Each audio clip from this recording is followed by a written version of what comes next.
Hi, welcome to the Circles Part 1, Lesson 5. We're going to focus on chords and the theorems. Okay, the first theorem we're going to look at is this one. Theorem number 1, and this is on your note-taking guide. In the same circle or congruent circles, because they would match up, two minor arcs are congruent if and only if their corresponding chords are congruent.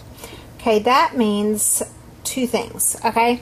Here is a picture of the actual theorem. So you've got two chords that are marked congruent, A, B, and C, D are marked congruent. That means the arcs that are associated with those two chords, so the arc CD would have the same measure as the arc AB. Even though they're not central angles, since those chords are congruent, it means their associated arcs are congruent. Now notice this if and only if.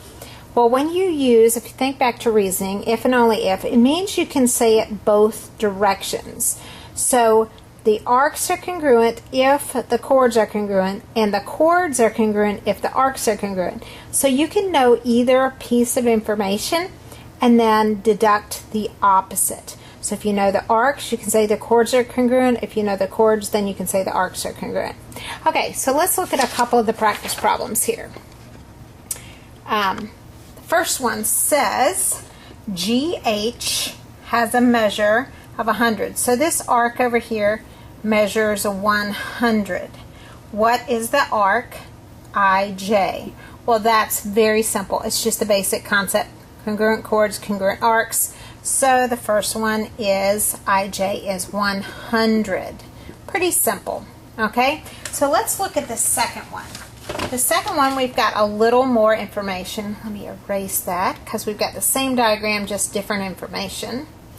Okay, now we are going to say JI is 55 degrees. Okay, well JI isn't the same as another one, another arc, because there's no congruent chord associated with it. And then HJ is 115. And we're supposed to figure out what GH is. We know these two, but we don't know IJ. And we don't know GH, but we do know that these two arcs are congruent. So what we can do is take these two arcs that are given and add them together.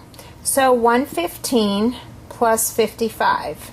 That gives us 170. Okay, so they take up 170 degrees of the 360.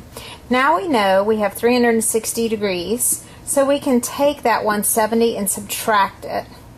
16, so we have 190 degrees to split equally between these two arcs. So we're just going to divide that by 2, and each of these arcs measures 95.